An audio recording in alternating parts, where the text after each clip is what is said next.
tattooing for 8 years. 8 years. So what got you interested in the business? I actually got into tattooing from a good friend of mine that had opened his shop, and my older stepbrother was into tattooing, and they kind of talked me into taking my art form and transgressing it into skin. So I guess you'd say a little bit of peer pressure. Peer pressure. Yeah. Who let you be their first guinea pig? Who did you do your first tattoo on? That would have been my stepbrother, the guy that kind of helped me learn how to tattoo. And have you done any on yourself? I did 1 or 2 on myself when I first started, but then I fast realized it's a huge pain to tattoo on yourself, so I'd rather just trade with other artists. What kind of ink do you use? I kind of dabble in, I've got a lot of different brands. I like Fusion a lot. I like to use Eternal, some colors from Intense, Dynamic, kind of just explore like all avenues when it comes to tattooing. So. And are you picky on your machines? Not really. Again, there's brands I like. There's certain machines I like. Used everything from coils. One of my favorite coils is a Pulse machine. I like rotaries. I've used everything from the Hyper Stigmas to the Cheyenne Hawk. I kind of enjoy playing with all the tools of the trade, so I couldn't say I really have one preference. Okay. Who has been your biggest inspiration in the tattoo world? That'd be hard to say. There's so many good artists out there. I mean, you look up to so many artists that are out there that are just destroying it right now, and a couple artists just off the top of my head. I mean, there's many more, but I like Nico Otato's work's really good. Mike DeBreeze, Alex DeFosse, of course, like Bob Tyrell, Carl Grace. There's just a lot of artists out there that make you aspire to be a better artist. And have you met any personally? I met Nico. I got to take one of his seminars at a convention. That was really cool for me. He's a really humble guy, especially for where he's at in our industry. Other ones I've got to watch tattoo at conventions, so I guess meet them in a sense, not too personal, but I've got to watch them in action, and that's always really fun as an artist. And where do you see the art of tattooing in 10 or 20 years from now?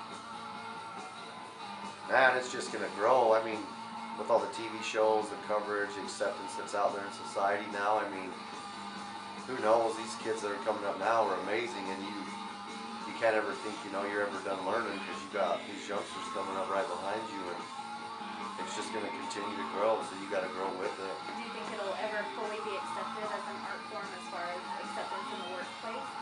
Yeah, I mean, I see, like I said, with it being accepted so much now, yeah, there's got to be, at some point in time, people are just going to realize it's an art form, and it ain't going nowhere, and they're just going to have to accept it and deal with it. The older generation might not like it, but their kids do. Do you support supply companies selling to the general untrained population? I don't. I personally feel that arises a huge danger for a lot of people out there that don't know the sanitation side of tattooing, and that's one thing I'd like to see change, where they only sell it to people who are trained and know what they're doing, just because you get so many kids that come in here and they either have bad tattoos or they've been done unhygienic, and Infections. yeah, I've seen a lot of infections. you get to see that, and it's pretty horrible. What is one tip that you have for all of the apprentices out there? I'd say it's worth it. I mean, you want to learn in a good environment.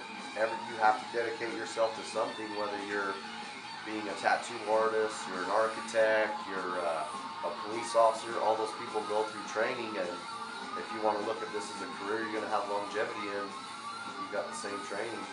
So it's definitely worth it. Put your work in. What achievements in your career are you most proud of? Today, I'd say right now is just my wife helping encourage me to open my own shop, and we've had it going now for 4 years. It's been going good. She gets me to reach out there, and we've been doing a lot of touring, and that's been fun for me as well, getting outside the Salt Lake Valley and see what else is out there, and watching other people that you see in the magazines. You get to really see them and see what you got against them and what you're looking to achieve. So probably that, just being able to raise my family and make them part of the tattoo industry as well. Yeah, she let us know when we walked in that she's the real boss. That's how it works.